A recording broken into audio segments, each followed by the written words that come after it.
Padre, deseo tanto ver al Señor descender, viniendo a encontrarme.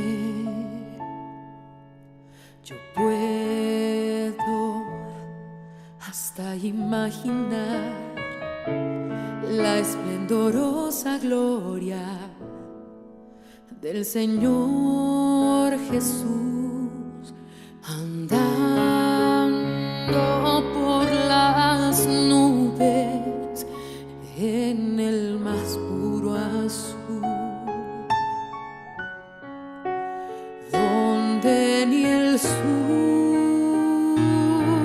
ni el norte existirán.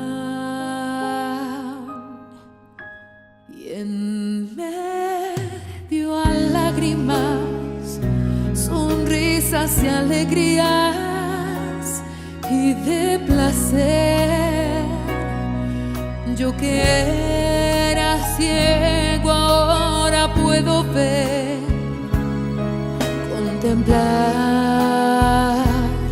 contemplar al fin. Por eso canto gloria, gloria, gloria al autor de mi fe. Gloria, gloria al autor de mi fe.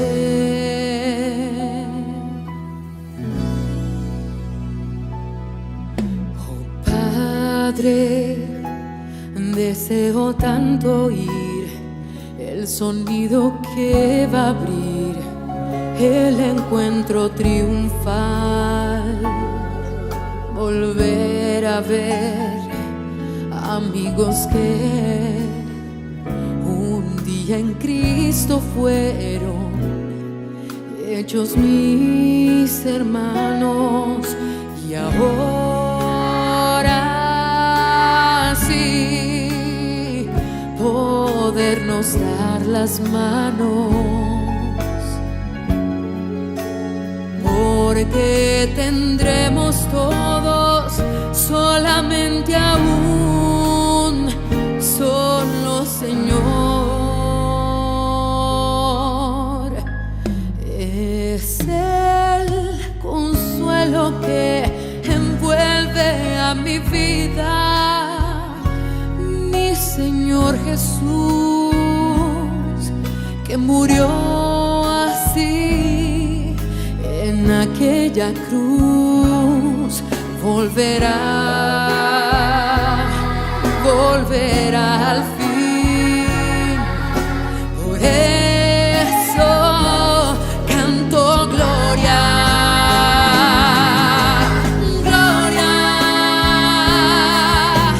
gloria al autor de mi fe. Gloria, gloria al autor de mi fe.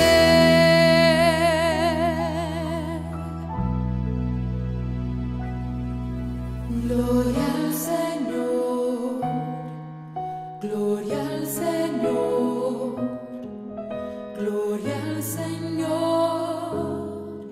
el autor de mi gloria al Señor, gloria al Señor, gloria al Señor, el autor de mi